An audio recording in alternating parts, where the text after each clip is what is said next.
Line charts are often used to plot continuous data and identify trends. In this case, line chart will enable you to identify sales fluctuation over time. Here in this sheet, you can see sales data from January 2010 to December 2012. Let's insert a line chart using this data. First, let's select the data. Click on cell A8. Scroll down, press and hold the Shift key and click on this cell. Now we have our range of data selected. Click on the Insert tab in the Charts group. Click on Line button. Let's select this option from 2D lines. Now we have our chart. Take your cell pointer to the border of the chart. When it converts to a 4-headed arrow, click and hold the left mouse button and let's drag it to the left. Let's place it here. You can see that all the months are not visible.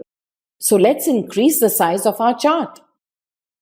Take your mouse pointer to the right bottom corner of the chart, and when it gets converted to a double-headed arrow, click and hold the left mouse button. Drag it to increase the size of the chart. From this line chart, we can easily make out the sales trend when it was high or low. Click on Sheet 2. In this sheet, using the same data, we will insert an area chart. First, let's select the data. Click on cell A9. Scroll down. Press and hold the Shift key and click on this cell. Click on the Insert tab. In the ribbon bar, choose the Area option by clicking on it. Select the first chart. Move the chart and let's increase its size.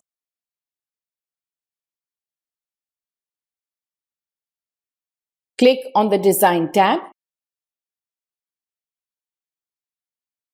In Chart Style group, click on More button to view some more styles. Let's choose this option as it has a nice 3D effect to it. Now we have a 3D chart. Think of an area chart as a line chart in which the area below the line is colored. Let's format this chart a little bit. Click on this graph. Press Ctrl and 1.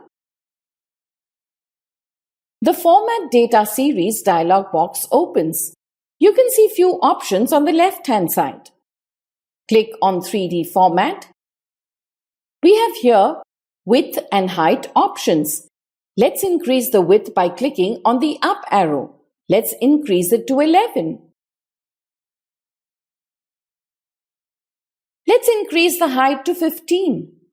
Click on this box, delete and type 15. Click on the Close button to exit the dialog box. Click on Design tab. In Chart Layout group, click on the More button. Let's click on Layout 7. Let's go to Sheet 3. Sparklines is a new feature that was added in Excel 2010. Sparklines are like miniature charts, but this feature is completely different than the charting feature that we know. Sparklines are always displayed inside a cell. Let's see how to insert a sparkline. First, let's select the data. Click and drag to select this range of cells. Click on the Insert tab. Here in the ribbon bar, we have Sparklines group. You can see there are 3 options: line, column, and win/loss. Let's click on line. When you do that, you get a Create Sparkline dialog box. You have the data range here, which is from cell C9, age 24. Excel is asking you to give the location where you want to place your sparklines. Let's select these range of cells. Click on OK. You can see we have our sparklines inserted in the cells. Let's increase the column width. Take your mouse pointer to the border of 2 columns. When it converts to a double-headed arrow, click and hold the left mouse button and drag the mouse to increase the width. After you have created the sparkline, changing the color is easy.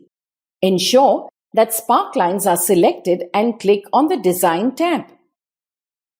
Now that you are in the Design tab, in the ribbon bar you can see Sparkline color option. Click on it. Let's choose this red color. Sparkline that we have inserted appears very skinny. Let's make it thick. Click on the Sparkline color button. When you take your button to the weights options, you get these few more options. Let's select this line weight. Now it looks good. You can add high point to your sparkline. For this, in the ribbon bar, you have a checkbox in the Show group. Click on it and you can see the high point for each sparkline. After you have created the sparkline, it is very easy to change the type of sparkline. When your sparklines are selected, in the left-hand corner of the ribbon bar, we have these options. Click on them, and when you do that, the sparklines changes. Let's keep it in the line form only. This concludes our tutorial on line, area and sparkline charts.